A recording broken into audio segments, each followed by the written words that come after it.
미국의 비무장 흑인 남성이 백인 경찰에게 목이 짓눌려 숨진 사건의 파장이 갈수록 커지고 있습니다. 링컨 전 미국 대통령이 노예 해방을 선언한 지 157년이 지났지만 미국에서의 인종차별은 여전히 사라지지 않고 있다. 흑인 노예 문제가 수면 위로 떠오르기 시작한 것은 19세기 중반. 인도주의적 관점에서 흑인 노예 제도를 비난하는 여론과 함께 노예제 폐지에 앞장서는 사람들이 등장했다. 노예제를 둘러싼 갈등과 충돌은 결국 전쟁으로 이어졌다. 오늘 뉴스멘터리 전쟁과 사람에서는 남북전쟁 시작에 중요한 역할을 한 존 브라운 봉기는 어떻게 일어났는지 알아본다. 전쟁 없는 세상을 꿈꾸기에 전쟁을 연구합니다. 뉴스멘터리 전쟁과 사람, 안녕하세요. 허준입니다. 안녕하세요. 강희지입니다. 지난 5월이었죠. 손이 뒤로 수갑에 채워진 채 무릎에 목을 둘려서 숨을 쉴 수가 없다고 외쳤던 흑인 남성이 경찰에 의해서 숨을 거둔 지가 벌써 7개월 가까이 됐습니다. 이 사건으로 미국 전역은 분노에 찬 시민들의 시위가 끊이지 않았고요. 조 바이든 미국 대통령 당선인은 이 인종차별을 없애겠다라고 얘기를 했죠. 네, 인종차별하면 미국의 노예제도도 빠질 수가 없을 텐데요. 그래서 오늘은 미국의 노예제도와 또 노예 해방을 목적으로 했던 존 브라운의 봉기에 대해서 얘기를 나눠보겠습니다. 먼저 임영하 소장님, 태상호 기자님 모셔보겠습니다. 안녕하세요. 안녕하세요.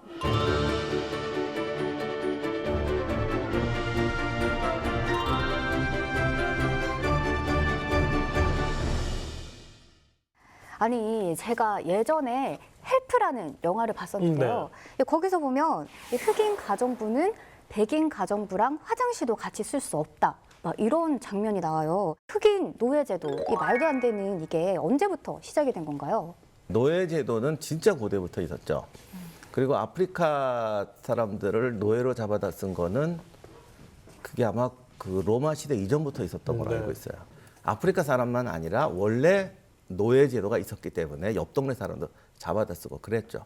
그래서 이제 미국의 노예제가 언제 시작됐냐는 거는 그냥 사람이 들어올 때부터 그랬고, 우리가 알고 있는 이 남북전쟁에 기반이 된 남부지방의 대규모 노예제도가 무엇 때문에 생겼는가를 이제 알아보는 게 중요합니다. 그러니까 처음부터 노예들이 막 많지는 않았을 것 같은데 그럼 그렇게 확대되던 시기가 있었나요? 그러니까 원래 노예는 있었단 말이죠. 근데 주로 처음엔 가정부 뭐 이렇게 썼어요. 네. 그리고 이제 공장이나 이게 농업 노예로 쓰면은 노예는 효율성이 떨어집니다. 그래서 이게 별로 효과가 없어요, 사실은. 그랬는데 이제 효과가 있는 소위 말하는 상품 작물 재배가 된 거죠. 왜냐하면 이거는 생산을 해서 먹는 게 아니라 팔게 되니까 단가가 세면 이게 좋아지거든요. 근데 이제 미국 남부 지방이 원래 농업지대로 개발이 되는데 19세기 이전까지는 원래 담배였어요.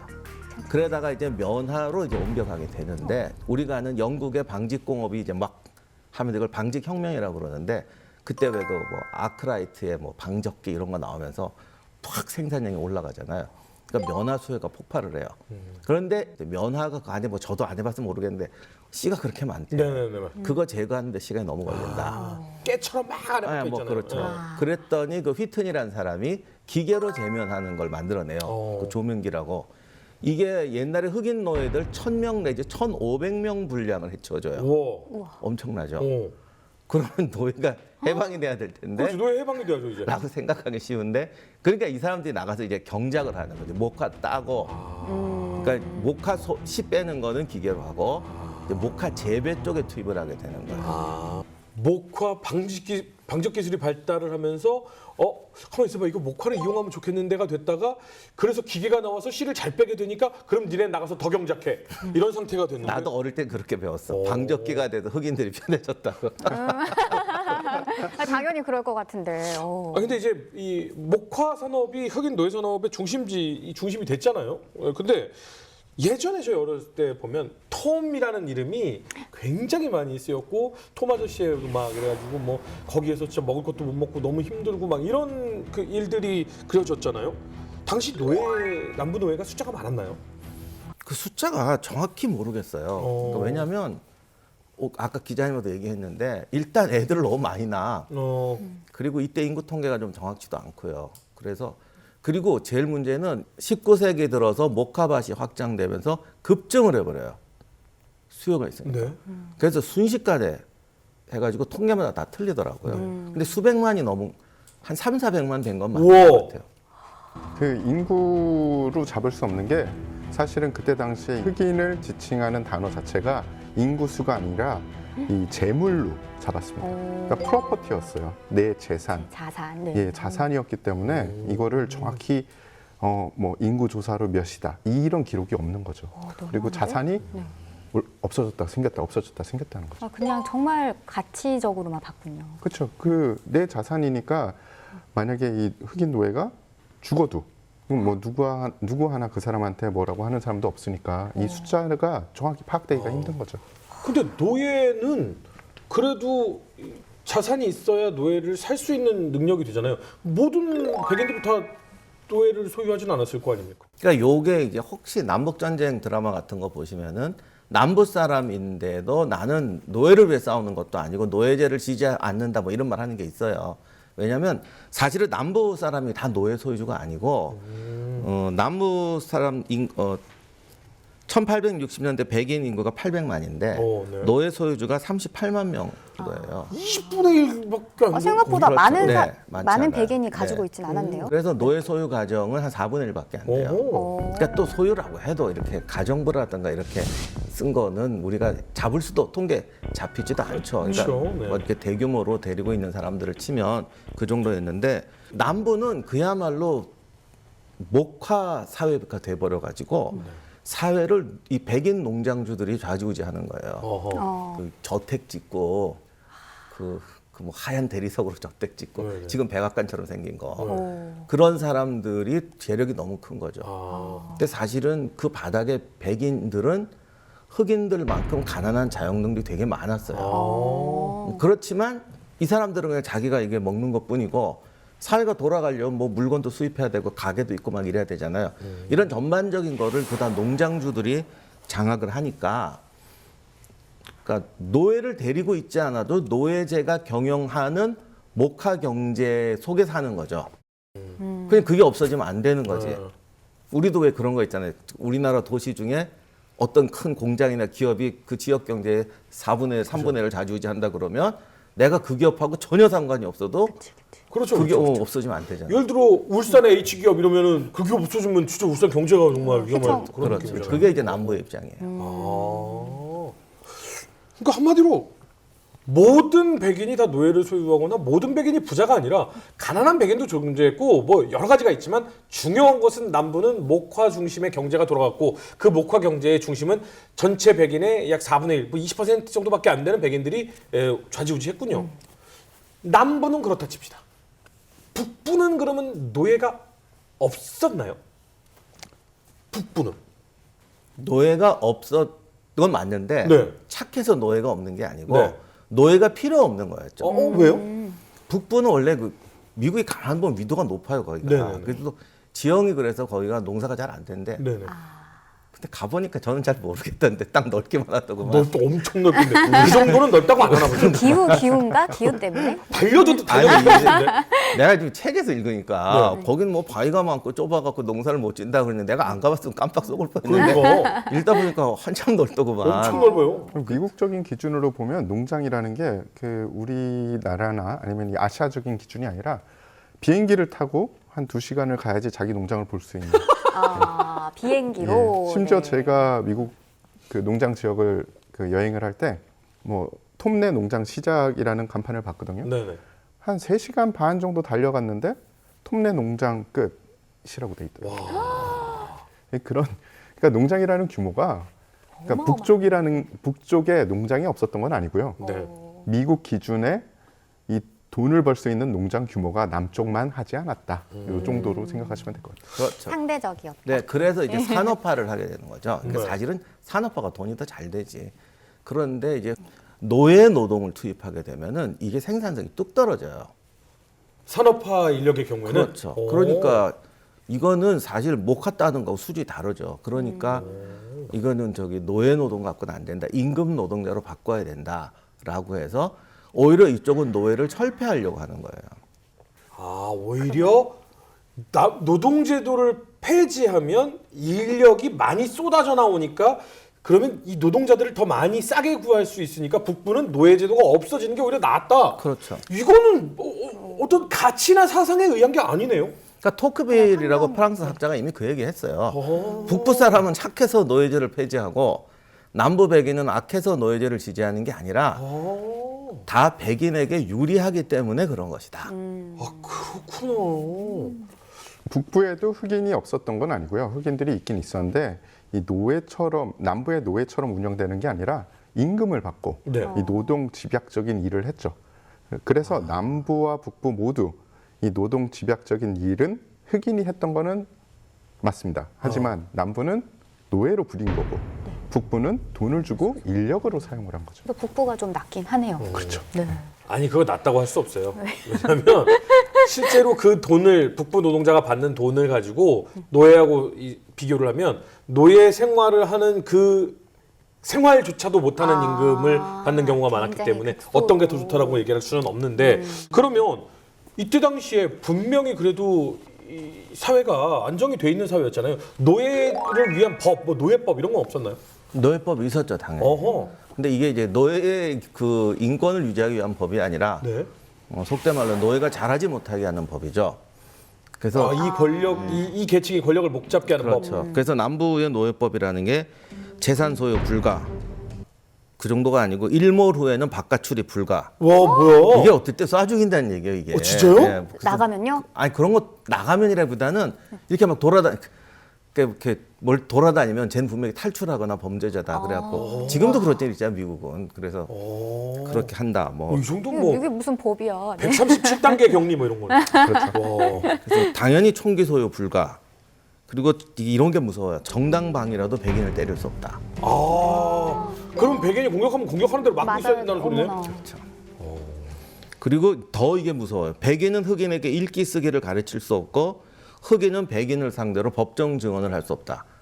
그러니까 그냥 이게 인간의 기본권을 다 깬다는 거죠. 근데 왜냐하면 이게 가능하? 이게 흑인을 노예로 거느려도 이제 가정부로 거느리거나 뭐 집에 이렇게 데리고 있는 걸 가사노예라고 그러는데 또는 아까 자영농이 되게 많았다고 그랬잖아요. 그런 집에 한두 명 있는 경우는 그냥 자기들이 가족처럼 지내는 경우도 꽤 있었어요. 맞아요, 맞아요. 예, 그래서 이제 읽기 쓰기도 가르치고 이렇게 하는 경우도 있었고 그리고 어쨌든 그 노예라고 해도 또 어떻게 돈을 벌어서 네. 자기 신분을 해방시키는 사람도 있었습니다. 네. 그러니까 사람 사이가 참 그런 게 있어요. 네. 그래서 미국에서 노예가 가장 많았던 버지니아주 같은 데는 자기가 이렇게 자기를 해방시킨 노예도 꽤 많았어요. 그리고 실제로 착한 사람들도 많았어요. 그래서 그 착한 사람들이 자꾸 힘을 실어준다라는 것 때문에 그렇죠. 만들어진 그랬더니 거네요. 야 이러면 쟤들이 세력이 커지면 어허. 결국 나중에 이거 귀찮아진다 이래서 어허. 이런 법을 강제하게 돼서 이런 법이 나중에 자꾸 생기는 거죠. 그래서 심지어는 이제 노예한테 평벌을 가하다 일부러 살해는 안 되지만 그게 그 말이지만 형벌을 가하다 죽여도 형사범이 안 된다. 이거는 조선시대 세종 때도 이 법은 안 통했던 법이에요. 그러니까 조선 세종 때도 노비한테 형을 가할 수는 있는데 하다가 죽게 되면 형사처벌을 받게 돼 있어요. 근데 이거는 못 하게 돼 있는 거죠. 그러니까 못된 백인이 착한 백인마저도 못되게 만드는 법이네. 네. 그리고 이제 제일 끔찍한 법이 혼혈자도 무조건 흑인으로 간주한다. 근데 요거는 재산 문제가 있어요. 재산 문제가. 왜냐하면 이제 혼혈을 자유인으로 만들어 버리면 네. 결국 계속 자유인이 위장 결혼도 하고 막 이럴 거 아니야. 네. 그러니까 재산이라 안 된다 이런 식으로 한 거죠. 그리고 이제 마지막에는 지금까지 말한 좀 착한 사람들이 하는 거 있잖아요. 네. 그것도 금지시켜서 아예 해방이 안 되도록 만들어. 그러니까 주인이 해방을 시키려도 못 시키게 만들어 버려요. 그러니까 개인이 결정할 수 없고 이건 사회적 물건이다라고 그냥. 그러니까 사회적 제약으로 가는 거죠. 백인 개인이 노예제에 저항을 하려고 그래도 못하게 해버리는 거지. 어떤 집에 노예가 많으면 관리하기가 힘들잖아요. 네네. 그래서 그 노예를 관리하는 직업도 있었습니다. 그렇겠네요. 예, 저 노예법을 잘 알고 어떻게 하면 효과적으로 비용과 가성비로 이 노예를 이 관리를 하며 네. 다시 이 재산을 어떻게 증축을 시킬지. 근데 역사를 배운 입장에서 배워가면서 정말 느낀 건 거기에서 흑인 노예를 관리직으로 쓰면 정말 악독하게 잘해. 그런 경우도 있었죠. 왜냐하면 진짜로요? 흑인이 가장 출세하는 게 그런 관리직으로 올라가는 거예요. 제일 악독한 게 서로를 감시하게 만드는 상황이었는데 그러면 북부는 좀 뭐 이해 타산이 좀 다르니까 그래도 임금 노동자로 좀 사용을 했으니까 조금 법이 좀 덜 험악한가요? 그러니까 이게 미국은 주 단위로 법을 만들잖아요. 네네. 그러니까 이제 노예를 금지시킨 주들이 있어요. 그런 데서는 당연히 안 그랬겠죠. 어. 근데 이게 이것도 토크빌의 한 말인데 그럼 뭐 하냐? 사회적 차별은 변함이 없다. 왜냐하면 공장 노동자를 노예 노동자로 쓸 수 없으니까 노예법을 금지시킬 뿐이지 그렇다고 걔들이 백인을 동등한 주민으로 대우하지는 않는다. 오히려 그런 거는 더 심하다. 그러니까 이게 보기에 관찰자 입장에 따른 건데 네. 저는 이거는 이제 일반화 시킬 수 없는 문제인데 토크벨 같은 건 이런 걸 본 거예요. 그러니까 자기가 이제 노예 해방주에 갔어요. 자유인이란 말이죠. 근데 옆자리도 못 오게 하고 더 못되게 굴고 왜냐하면 또 그 뭐 가난하고 힘없으니까 차별하는 거죠. 오히려 남부에 갔더니 노예긴 하지만 가족처럼 지내는 그러니까 그런 집도 있었겠지. 네네. 근데 북부는 오히려 노예가 적으니까 그냥 빈민 취급하고 차별을 하고 오히려 남부는 가족처럼 따뜻하게 보살피더라. 그러니까 그런 것도 있더라는 거죠. 근데 그건 뭐 통계는 안 나와 있지만 분명한 게 남부의 노예들이 굉장히 자식들을 많이 낳았잖아요. 북부의 노예는 오히려 그거에 비해서는 덜 나온 것처럼. 그러니까 저 영화나 뭐 이런 기록물들을 보면 그런 걸 보면 아니 그거는 이제 삶이 좀 다르니까 거기는 자기들이 먹고 살아야 되고 네. 여기서는 이제 밥은 주면서 일을 시키는 구조니까 밤에는 뭐 6시 이후에는 또 나가면 안 되니까 뭐 안에서 할 일이 없고 막. 토크빌이 본 게 옳다는 게 아니라 사람의 해방을 시켜도 차별이라는 건 더 심할 정도로 존재하더라라는 그 말씀을 드리는 거죠. 노예로 묶이느냐 안 묶이느냐가 중요한 게 아니라 그것은 사회적 인식이 훨씬 더 그렇죠. 무서운 것이다. 그러면 이때 당시에는 글을 가르쳐도 불법인데 그러면 흑인 노예들이 자기의 일상이나 내용이나 이 고통스러운 것들을 좀 글로 남겼나요? 이게 없으면 정말 너무 안타깝게 사라져가는 역사가 돼버리잖아요. 뭐 글로 남긴 기록도 없지는 않고요. 그리고 뭐 구전되는 이야기 이런 것도 있죠. 네. 그런데 이 흑인 노예 생활이라는 게 공통적인 거는 굉장히 고달팠다라는 거지만 이 좀 차이점이 있습니다. 이 차이점을 가장 크게 만드는 게 바로 주인의 성향이에요. 주인이 어떤 성향이냐에 따라서 정말 노예 같은 삶을 살 수도 있고요. 아니면 야 이거는 거의 준평민인데 가까운 삶을 살 수도 있었어요. 근데 하나같이 공통점은 일단은 이 기대 수명이 백인보다 짧아요. 네. 그러니까 수명 자체가 이 백인보다 짧고요. 그 이유는 당연하죠. 제대로 된 의료 혜택을 받기가 힘들기 때문입니다. 그리고 그렇기 때문에 유아 사망률 역시 높은 편입니다. 제일 심한 고통은 이 흑인 노예 자체가 재산이잖아요. 네. 그러니까 가족이 있다고 생각을 하시면 다 재산인 거예요, 주인한테. 그런데 제가 갑자기 급하게 얼마든지 급전이 팔수 필요하다. 있구나. 네. 그러면 파는 거죠. 하나씩 파는 거예요. 가족을요? 예, 가족을 다 파는 것도 아니고 뛰어서. 한 둘 팔면은 내가 급전이 생기겠네. 그러면 둘을 파는 거예요. 그러니 가족과 헤어져야 되는 고통을 느끼는 거죠. 이게 신체적인 고통보다 더 어마어마한 고통이었다고 하더라고요. 그 얘기는 정말 많이 하더라고요. 그러니까 심지어 남편하고 아내를 하기도 하고 자식들 팔아버리기도 하니까 이게 굉장히 정서적 문화적 피폐함을 가져오는 거예요. 근데 이해가 안 가는 게 노예를 재산으로 생각했으면 집에 금덩이나 집에 다이아몬드가 있다고 생각해봐. 얼마나 소중하고 귀하게 다루겠어. 근데 왜 재산인데 왜 함부로 해? 이 가성비가 제일 중요하잖아요. 그래서 투자하는 비용 그리고 뽑을 수 있는 그 얼마만큼 뽑을 수 있느냐 그리고 내가 가진 자산이 어느 정도 되느냐에 따라서 이 재산을 대하는 태도가 천차만별이었던 거죠. 그럼 진짜 끔찍한 건 노동력이 떨어지는 시점이나 아프면 이건 물건 취급도 못 받았겠죠. 그러니까 이제 그런 가혹한 사태들이 많은 거죠. 그래서 이런 경우에 이제 그런 어떤 소설에 등장하는 그런 가혹한 일이 벌어지는 것이고 사실 이제 가장 근본적인 문제는 역시 근본적인 제도 자체가 그러니까 착한 사람이 있던 뭐 남부에도 노예 이러지 말자고 하는 사람도 있는데 사회가 그걸 막잖아요. 그래서 사실 남부의 노예법은 남부 사람들도 뭐라고 그랬냐면 이거는 굉장히 특별한 노예제도라고 그랬어요. 근데 말은 맞아. 진짜 특별해요. 이게 고대 로마 노예제보다 더 심해 어떤 의미로 보면. 그리고 제가 이 말은 사실 대본에는 있는데 말하면 위험할 것 같아서 내가 안 하는데 함무라비 법전에 보면은 왜 노예가 주인을 죽이면 뭐 팔을 자른다 막 이런 얘기가 있잖아요. 그러니까 그런 거 보면 그게 더 잔인한 것 같은데 그 함무라비 법전도 큰 틀이 있어요. 그러니까 사회를 유지하기 위해서는 이러이러게 하고 이래야 장기 지속형으로 간다는 큰 틀이 있거든. 네. 근데 남부는 그게 없어요. 갑자기 노예제가 막 생기면서 욕망에 따라서 특히 대농장주의 기준에 따라서 애한테 글도 가르치지 마 이것도 안 돼 이런 식으로 막 하니까 장기적인 구조에 대한 생각이 없는 거야. 눈앞에 보이는 이것만 따라간다. 급조된 법령들. 그렇죠. 그러니까 농장 매뉴얼이 주법이 돼서 세상에 없는 희한한 노예제를 만들어내게 되는 거죠. 네. 근데 저는 미국 하면은 뭔가 굉장히 민주주의가 큰 그런 이미지가 있잖아요. 당시 미국이 이런 노예 제도를 만들고 또 노예를 확대하고 또 사람을 사고 팔았다고 하니까 좀 놀라운데 이 사회상이나 분위기가 그러면 원래 이렇게 좀 비인간적이었던 거죠, 그때? 그러니까 이게 미국 사회를 이해할 때 제일 어려운 게 이제 이게 여러 가지가 섞여 있어서 그런데 미국을 사실은 17세기 이런 서구 문명이 들어갔잖아요. 우리가 알고는 이제 근대 사회로 이제 넘어오는 과정에서의 부르주아층이 생기고 이런 사람이 넘어갔어요. 그리고 처음에 미국에 이민했던 사람들은 상층 귀족이 아니라 지금 새로 올라오는 역동적인 계층들이 들어갔어요. 그런데 그때 미국이란 나라는 일단 인구에 비해서 땅이 너무 넓어. 그리고 살고 있는 인구는 거의 신석기 시대 수준 조금 넘어서 뭐 이러고 살고 있었어요. 그러니까 엄청 넓은 땅에 아주 원시적인 부족과 근대가 함께 섞이게 된 거죠. 이것도 참 드문 일이고.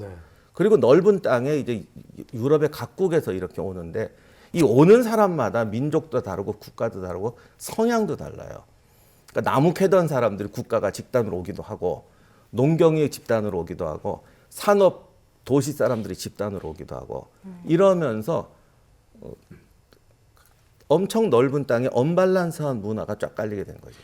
그것도 좁은 땅에 들어가서 이렇게 된 게 아니고 막 퍼지면서 그러다 보니까 유럽에서 굉장히 우리보다 훨씬 더 시민적이다. 왜냐하면 귀족이 없으니까.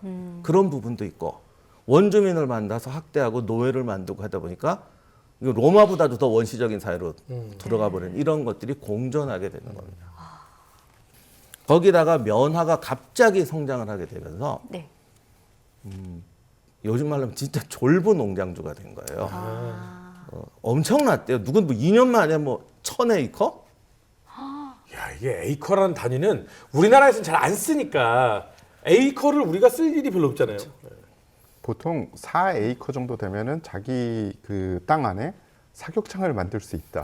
뭐 이렇게 얘기하거든요. 그러니까 1000에이커면 1000에이커면은 탱크 기동훈련 진짜 공군 신이 된 것 폭격장도 같았겠다. 아, 우리나라로 치면 시단위가 그러니까 이런 식으로 그러니까 땅을 개간해갖고 이렇게 안 되죠. 그러니까 갑자기 면화가 쏟아지니까 자본을 굴려가지고 땅을 확보하고 노동력을 확보하니까 정말 한 20-30년 만에 우리가 유럽 애들도 저런 부자가 없다고 할 정도로 어마어마한 부자들이 생기는 거예요. 그러니까 이런 사람들이 농장 관리한다고 법을 만든 규정이 사회법이 될 수 없으니까. 근데 이게 이 와중에도 정말 이 척박한 땅에도 꽃은 피듯이 이 와중에도 그 노예 제도를 벗어나는 자유인이 되는 그런 흑인은 없었습니까? 있죠. 이게 그러니까 남부 사람들 글을 안 가르치고 한 게 역시 배운 애들이 또 이런 데 앞장서더라고요. 그러니까 이런 어떤 애들은 그냥 도망가고 마는데 어떤 애들은 도망가서 이제 출판 같은 거 하고 이제 만들어 그 유명한 지하철도 이런 거 만들어 가지고 사람들 조직적으로 구해주고 하는데 근데 제일 많은 건 사실은 스스로 그러니까 노예 사회에서도 결국은 어떻게 자기를 해방시킨 사람들이 있어요. 와, 어떡해. 버지니아가 노예 제도가 제일 처음 발달했던 네네. 곳인데 자유 흑인만 25만 명이 있었대요. 오. 근데 이제 이렇게 되니까 차별에 대한 분노가 커져가는 거예요. 이제 자유로워져서 행복한 게 아니라 네네. 차별을 고치자라는 생각을 하게 되겠죠. 그러다 보니까 백인들 입장에서 얘들이 위험한 세력이 되는 거예요. 그러지. 난 자유인이니까라고. 이러면서 자유 흑인이 많은 데서 역시 먼 사건이 터집니다. 그러자 남부의 노예주들은 야 이거 이래서 안 돼. 더 세게 나가야 돼. 이렇게 되는 거죠. 노예들의 반란이 이제 막 시작되고 한 건데 역사적으로 굉장히 의미가 큰 사건도 있었다면서요? 예, 존 브라운이라는 사람이 봉기를 일으킨 적이 있어요. 존 브라운. 그리고 이게 네. 굉장히 큰 사건이 됐죠. 이 간단히 소개를 좀 해드리자면 제가 애드립 쳐서 미안한데 존 브라운 이래가지고 약간 마틴 루터 킹급이라고. 모르시잖아요. 아, 조금 알아요. 초콜릿 빵 브라운이 아니고 네, 존 브라운. 빨리 들어보자고요. 예, 존 브라운은 1800년도에 태어났고 이 17세기에 영국의 프리턴 지역의 후손입니다. 오, 그리고 코네티컷주 토링턴에서 출생을 했고요. 이 이야기는 기반이 좀 있는 흑인이라는 거네요. 그렇다기보다는 영국 출신의 이주자라고 그 정도로 그러니까 노예가 아닌 거잖아. 예. 백인이죠, 이 사람은. 예. 아, 백인이에요? 너무 모르시는 거 아닙니까? 나는 선생님? 몰랐어요. 난 전혀 몰랐는데 알고 계셔서 놀라서 물어본 거예요. 예. 아버지가 가죽 공장 정도는 운영했대요. 그러니까 부자는 아니고 그 초등학교에서 뭐 이렇게 학부모 이런 거 하는 정도는 되는 집안. 부자죠. 박사님 우리 한번 생각해 보세요. 우리 학교 다닐 때 너 아버지 뭐하니? 조그만하게 가죽 공장 운영해. 부자잖아요. 동대문에서 하시면 좀 부자죠. 네. 그래서 이분이 5살 정도 됐을 때 오하이오주 허드슨이라는 지역으로 네. 이제 이주를 해요. 또 네. 아버지는 이 가죽 공장 같은 것도 운영하시면서 기반은 어느 정도 있으셨고요. 그러면서 노예 해방 이 운동에 굉장히 관심이 어허. 많으셨어요. 아버지부터. 그래서 네. 심지어 자신들의 집을 그 노예 해방 운동의 지하 조직 중에 하나인 이 지하철도, 이 조직명이 지하철도입니다. 오. 이 지하철도에 은신처로 제공을 해요. 와. 그래서 이 도망친 노예들이 이제 북부 쪽으로 일거리를 찾아가거나 아니면은 친지를 만나러 가기 전에 그쪽에서 은신을 하고 먹고 자는 거를 도와주신 거예요. 오호. 이 당시에 허드슨 시는 노예 찬반론이 정말 팽팽하게 대립을 했었습니다. 그러면서 사회적 갈등이 아주 고조됐죠. 장년기에 들어선 노예 폐지론에 몰입을 했고요. 그리고 숭고한 사명을 위해서 이 수단을 정당화하는 그런 생각을 하게 돼요. 그리고 여기에 또 도움이 된 게 이 종교입니다. 종교에 굉장히 몰입을 하게 됩니다. 어떤 일들이 있었던 건가요? 예, 1859년 10월 16일부터 18일 사이에 이 우리가 흔히 얘기하는 존 브라운 봉기가 벌어집니다. 죄송합니다. 진짜 죄송합니다. 우리가 흔히 알지 않아요. 저 잘 몰라요. 정말 죄송합니다. 우리 시청자 여러분들 저하고 비슷한 분들이 있을 건데 모른다고 잘못하는 거 아니잖아요. 아유, 오늘 그럼요, 배울게요. 그럼요. 예. 예, 지금부터 말씀을 드리겠습니다. 존 브라운과 19명의 그의 동조자들이 이 메릴랜드에 원래 사령부가 있었어요. 예. 근데 그 사령부에서 야밤을 tum타서 이제 버지니아주에 위치한 하퍼스 페리로 넘어옵니다. 버지니아로 적진의 한가운데로. 그렇죠. 예. 그래서 이들의 목적은 하퍼스 페리에 위치한 이 연방군의 조병창이었어요. 연방군의 조병창. 조병창을 공격했다고요? 조병창이라는 게 이 무기를 만드는 곳이기도 하지만 만든 무기를 보관하는 보관하겠죠. 곳이기도 해요. 그래서 이 날짜를 보면 이 일요일이 끼어 있는데 네. 그 이유가 이 조병창은 월요일부터 토요일까지는 하루 12시간씩 운영을 했는데 일요일은 운영하지 않았어요. 교회 가야 되니까. 그래서 딱 그 시기를 노린 거죠. 와, 대박이다. 근데 연방군을 공격하면 국가 변란이지 않아요? 그럼요. 예, 그래서 이게 굉장히 큰 사건이고 좀 아주 중요한 사건이 되는 거죠. 이들의 목적은 무기를 탈취를 해서 대규모 이 반노예 봉기를 일으키자. 개시하는 거였어요. 그러면서 이 400만의 노예들을 해방하는 게 이들의 목적이었습니다. 이 400만이라고 자료에는 쓰여 있는데 자료마다 약간 숫자는 달라요. 예. 이 습격에 그러니까 존 브라운 봉기에 대한 평가는 정말 제각각이었습니다. 심지어 굉장히 이 강한 노예 해방론자인 링컨 역시 이 봉기 소식을 듣고 이건 조금 심하다라고 거리를 들 정도였어요. 선 그었네. 그죠. 존 브라운은 이 북부에서 자금을 모아서 남부의 노예 해방 국가를 만들고자 하는 게 목적이 있었죠. 해방국가요? 예. 그런데 그 이유 때문에 많은 사람들이 존 브라운이 미치광이 아니면 이상론자라고 이야기를 하는데요. 더 재미난 거는 존 브라우닝을 지원하는 6명의 숨겨진 조력자들도 있었습니다. 조력. 이거 약간 종교의 탄생과 비슷한 느낌이죠. 그러니까 이분이 이게 평이 갈리는데 네.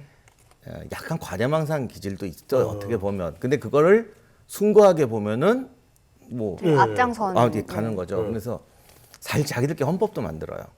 오. 그래서 이제 열 몇 명의 집단이고 저쪽에서는 그러니까 그냥 사회운동가 정도로 취급하는데 본인은 꿈이 커서 헌법도 만들고 헌법 만들 때도 백인하고 흑인하고 같이 만들어야 된다고 숫자 맞추고 그러니까 자기들끼리 이게 다 하면서 뭔가 자꾸 이렇게 키워가는 거죠. 19명 플러스 이래가지고 20명이면 얼추 행정부는 완성이 된 거예요. 아니 근데 여기 습격한 사람은 여러 명이지만 지지자들은 좀 있었어요. 그래서 뭐 그런 것도 하고 우리가 무기고를 탈취하면 너희들이 구름같이 몰려들 거다. 그러니까 지금 여기에서 조병창을 공격한 이유가 거기에서 무기를 확보를 하고 흑인 노예들에게 나눠주면 이들이 우리의 군대, 우리의 해방군이 될 것이다라고 생각해서 거길 턴 거네요. 19세기 목화 산업이 발달한 미국 남부. 흑인 노예들은 목화 재배에 대거 투입된다. 당시 흑인 노예는 사람이 아닌 사고 팔 수 있는 재산으로 취급된다. 노예 제도가 가장 발달한 버지니아 주에서는 흑인 노예들의 저항과 반란이 일어나기 시작한다. 백인이자 노예 제도 폐지론자인 존 브라운은 노예 해방을 위해 무장봉기를 계획한다. 무기 탈취를 위해 버지니아주 하퍼스테리에 있는 연방군 병기고를 습격한다. 그러니까 이게 종교적이라는 말이 종교인도 여러 종류가 있잖아요. 네네. 근데 이분이 좀 나쁘게 말하는 사람들은 아버지하고 달라서 계속 뭐 사업도 별로 잘 안 되고 그냥 이렇게 돼서 나이 이제 작년이 됐는데 이룬 거 없고 그러다 보니까 이제 뭔가 내가 숭고한 일을 해야겠다라는 거에 대해 자꾸 이렇게 빠지다 보니까 점점 이렇게 뭐랄까 이상주의 좋게 말하면 이상주의적 나쁘게 말하면 과대망상적이 되는 거죠. 돈키호테가 돼가고. 네, 그렇죠. 정확히. 그래서 원대에서 뭐 이렇게 자꾸 이게 꿈을 꾸고 6명의 동조자들도 뭐 나중에 재판 때 일부러 거짓말한 건지 모르겠지만 안 사람 찾아가 나 좀 도와줘. 뭐라 그래? 뭐 그랬더니 어제 후원자를 얻었다 뭐 이랬다는 말도 있어요. 근데 그런 거는 솔직히 진짜인지는 모르겠지만 그럼 이렇게 급진적이고도 약간 이상향을 가지고 있던 그 시대의 돈키호테 브라우닝 어떻게 성공해요? 이 봉기의 진행을 이제 간략하게 설명을 네네. 해드리겠습니다. 밤에 몰래 잠입한 이 네. 존 브라운은 이 부대를 두 개로 나눕니다. 네. 그래서 주력은 이 조병창을 급습하고 다른 정찰대는 마을을 돌아다니면서 인질들을 확보합니다. 그러면서 퇴출하거나 아니면 뭐가 잘못됐을 때 인질을 활용하려고 했죠. 하지만 이 원하는 대로 되지 않았어요. 이들이 무기를 확보하면 지역에 사는 흑인들이 구름같이 들고 일어나서 자기들을 도와줄 거라고 생각했는데 현실은 달랐습니다. 어땠어요? 민병대들이 공격을 시작을 했어요. 백인 민병대들이 예. 당시 흑인들은 노예였으니까 그리고 이 습격을 이 봉기를 현장에서 봤던 지역 주민은 은행 강도나 아니면 범죄 집단인 줄 알았대요. 아 흑인들은 지금 이 내용을 모르고 있어요? 그렇죠. 좀 알리고 갔어야 돼요. 그 전에 네. 맞습니다. 아나운서님이 말씀하신 것처럼 미리 알렸으면 좋았죠. 근데 알렸으면 들켰죠. 예. 아니 그것도 근데 있죠. 누가 봐도 조명창에 막 뭐 불빛이 나고 막 팡팡 총소리 나고 막 이러면 어우야 강도 들었나 보다. 예, 그래서 이 협조 세력이 없으니까 병력소에서 밀린 존 브라운과 그의 그 동조자들은 네. 조병창에 있는 소방소로 쫓겨 들어가게 되죠. 네. 그래서 거기에서 최후의 항전을 합니다. 그래서 이 고립 상태가 지속이 되니까 워싱턴에서는 워싱턴 DC에 있던 해병대 병력을 급파를 해요. 해병대 내보내기엔 너무 적지 않나요? 19명 맞아. 갔는데? 그 해병대 병력이 그렇게 많지는 않았어요. 예, 당시에 미군 병력이 그렇게 많지도 않았을 뿐더러 가용할 수 있는 병력이 제일 빠르게 가용할 수 있는 병력이 해병대였던 거죠. 미국은 해병대 없으면 쓰러져요. 맞습니다. 해병대가 신속 대응군으로 미국처럼 잘 사용하는 나라가 별로 없거든요. 네네. 근데 정말 재미난 사건이 아니라 재미난 일이 여기서 살짝 생기는데요. 뭐요? 그 해병대 급파된 해병대 부대의 지휘관입니다. 네. 지휘관이 이 로버트 E. 리 중령입니다. 한국 사람이에요? 아, 그 성만 보면 한국 사람 같죠. 하지만 리 중령은 잘 모르시대. 리 장군은 아실 거예요. 어디서 들어본 것 같기도 남북 전쟁 때. 남부전지 때 그 유명한 장군. 네, 근데 이거는 이 사건은 남북 전쟁 이전이기 때문에 네. 이분이 남군의 장군이 아니라 이제 그 미 연방군의 그러니까 미 합중국 제2 기병대의 중령이었던 거죠. 그러면 이 중령이 나중에 남북전쟁의 리 장군이 되는 거예요? 그렇죠. 아. 이 큰 사건이 벌어졌으니까 대통령이 이 사람을 지휘관으로 삼은 거죠. 오. 원래 미국이 그 요즘하고 달라서 월급자 안 주려고 군대에 돈을 안 들이고 싶어서 리는 소령 때 이미 사성장군 후보였어요. 와. 그러니까 그때 스캇 대장이라고 그 사람이 미국 총사령관인데 소령 때 이미 찍었어요. 제가 내 후계자다. 오. 근데 이때까지 중령으로 놔두는 거야. 나 은퇴할 때까지 있다가 내가 죽으면 네가 월급 물려받아라. 올라가니까? 아이고 아이고. 그래서 이게 그럼 중령에서 사성이 돼요? 나가버려요 자기가. 못 참고. 오. 그래서 이게 남북전쟁 나중에 일이 복잡해지는데 그때 미국 참 짰어요. 네네. 그래서 이 리중령을 파견했다는 건 장래의 미국 총사령관을 파견한 거예요. 와. 그러니까 19명의 폭동이지만 이 사건을 그렇게 중요하게 봤다는 거죠. 심각하게. 혹시 이게 흑인 노예들이 동조를 하게 될 경우엔 정말 국가적인 일이 되니까. 아니요, 그건 좀 이따 말씀드릴 텐데 어. 노예 종조가 중요한 게 아니에요. 네네. 이 사건이 가지는 이제 의미가 있어요. 그 뒤에 알려주십니까? 와, 벌써 기대돼. 아 나도. 어떡하면 좋아. 예, 그래서 이야기를 계속 진행을 하자면 리 중령은 현장에 도착을 해서 제프 스튜어트를 보내서 이 존 브라운하고 협상을 하려고 합니다. 네. 근데 사실 협상이 아니었어요. 무조건적인 항복을 해라. 그러면 우리가 그 다음은 우리가 생각을 해볼게. 목숨만은 살려주마. 예. 근데 존 브라운은 아니 나는 인질을 데리고 있어. 그렇기 때문에 항복을 할 이유가 없다. 어. 대신에 내가 제안을 하나 하지. 나랑 그러니까 우리와 인질을 안전 지역까지 보내주면 우리가 인질의 안전을 보장하겠다. 존 브라운의 그 제안을 리 장군은 거부를 하고 협상은 실패를 하죠. 그럴 것 같아. 야. 그래서 협상 실패가 이제 공격으로 아. 실시가 됩니다. 네. 첫 번째 공격은 실패를 했어요. 문을 개방을 할 수가 없었습니다. 그래서 좀 더 강한 그 주변에 있던 사다리를 가지고 2차 진입을 실시를 네. 하죠. 그래서 문에 조그만한 구멍을 뚫는 것을 성공을 시켜요. 네. 그래서 그 문을 통해서 해병 대원들이 한 명씩 들어갑니다. 기다렸다가 쏘면 되는 거 아니에요? 근데 그게 문을 이 소방소라고 했잖아요. 네. 소방 마차가 막고 있었어요. 그래서 그 아래가 안 보였던 거죠. 아, 몰래. 근데 이것도 몰래라고 하기엔 그 구멍 뚫는데 그 안에서 소리가 안 들고 드드드드. 방심하고 있었던 거 아니에요? 언제 뚫리는지도 몰랐고 그 안에 또 먼지로 가득 차 있었던 것 같아요. 아. 그래서 첫 그 번째로 땅이 우리처럼 바위 땅이 아닐 수도 있어요. 아 버지니아가 땅이 참 맞아 흙이야. 아니야 바위인가? 아니 그래도 구멍 뚫는데 그 안에서 그걸 모를 정도면 너무 방심한 거 아니에요? 뭔가 쉽. 그럴 수밖에 없는 게 안에서는 이 소총 혹은 화기를 이용해서 사격을 했고요. 밖에서는 안에 인질이 있으니까 총기를 사용하지 말고 총검 혹은 칼만 이용해라라는 지시를 이 리 중령이 한 상태였어요. 그래서 안은 건물 안에서 총을 쏘니 시끄럽고 엄청 정신이 없죠. 시끄럽죠. 게다가 마차 이 소방 마차 아래로 한 명씩 들어왔으니까 아마 눈치를 잘 못 챘을 거예요. 첫 번째로 들어간 그린 소위가 이 존 브라운을 발견을 합니다. 그래서 자신의 기병도로 존 브라운을 힘껏 찔러요. 근데 안 죽었습니다. 기병도가 휘었어요. 예? 참 드라마틱하고 이 너무도 우연의 일치인 게 그게 존 브라운이 착용하고 있던 버클에 칼이 닿아서 칼이 휘어버린 거예요. 야, 그야말로 영화에 나오는 이야기네.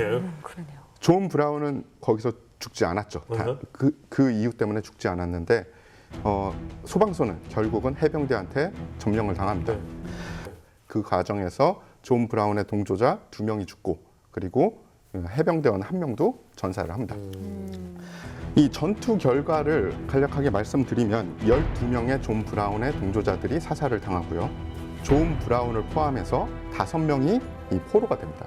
그리고 나중에 이 5명이 재판을 통해서 교수형에 처해지죠. 재판을 했는데 어떤 내용으로 재판이 진행이 됐을까요? 결국은 반역죄잖아요. 그러니까 반역죄. 반역죄고 남부 기준으로 하면 노예 반란 선동이 되죠. 왜냐하면 요 전에 노예 반란이 몇 개 있었어요. 근데 규모는 안 큰데 좀 충격적이었죠. 이게 그냥 폭동이니까. 그 19명인데 반역죄는 조금 애매한 거 아니에요? 왜냐하면 연방군 창고를 공격했으니까 군을 공격했고 그리고 버지니아 기준에 의하면 노예 반란 선동죄가 되죠. 살인죄로도 기소가 됐는데요.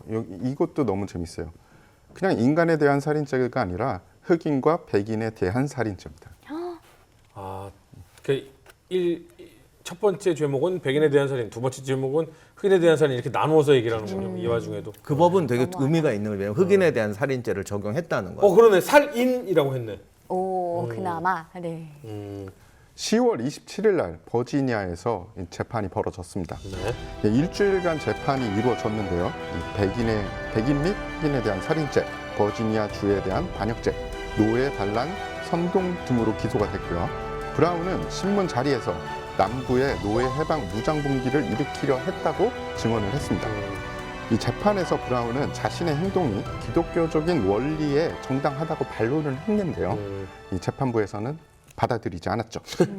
그래서 1859년 12월 2일 날 교수형이 실시가 됐습니다. 아니 좀 어떻게 보면 너무 허무하고 어떻게 보면 굉장히 거대한데 이것은 기독교의 원리에 의해서 뭐 정당합니다.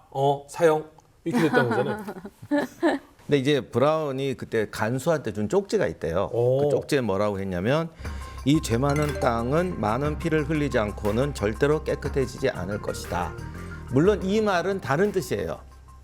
그러니까 자기의 우리는 이런 폭력적인 수단에 호소할 수밖에 없다라는 뜻인데 이 말이 사실 남북 전쟁을 예언한 사건처럼 이제 알려지게 되죠. 이 의미는 이제 조금 고의성은 다른 건데 존 브라운 사건이 왜 이게 중요하냐면 존 브라운 사건 자체는 어떻게 보면 굉장히 폭력적이고 약간 테러리즘 비슷한 성격이 있어요. 네. 그래서 이것이 남북 전쟁을 촉발했다라고 말하는 분도 있는데 전 그건 아니라고 보고 다만 화산이 끓는데 뭐가 하나 터져 나온 거죠. 그렇지. 그러니까 우리가 사회 역사를 볼 때는 네. 그것이 역사를 바꾼 게 아니라 이미 터져 나가기 직전이었던 징조를 보여주는 거죠.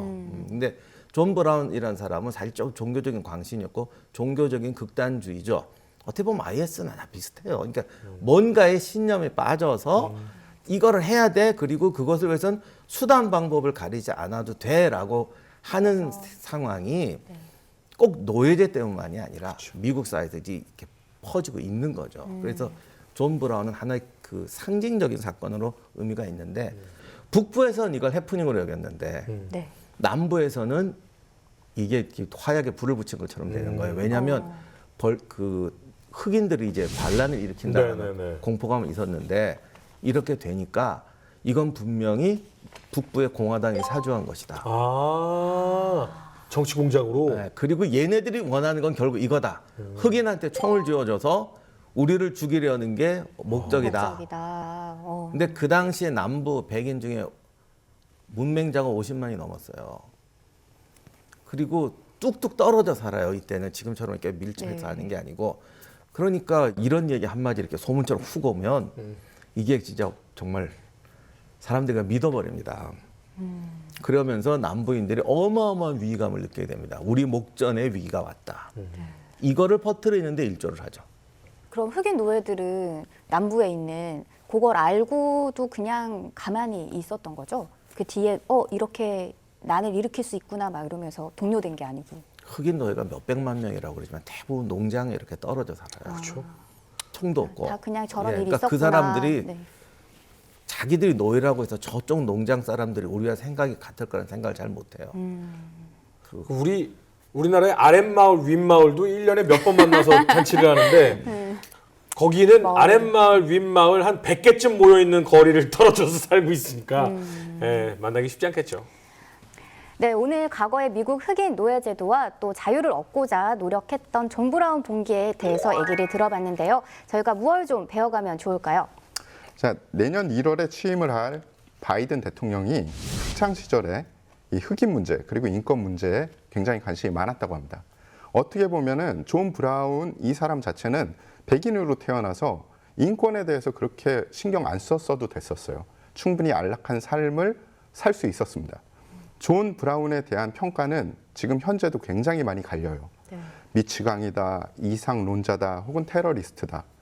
하지만 이 사람은 자기 신념이었던 노예의 해방 그리고 인권에 대한 생각을 실천을 했고요.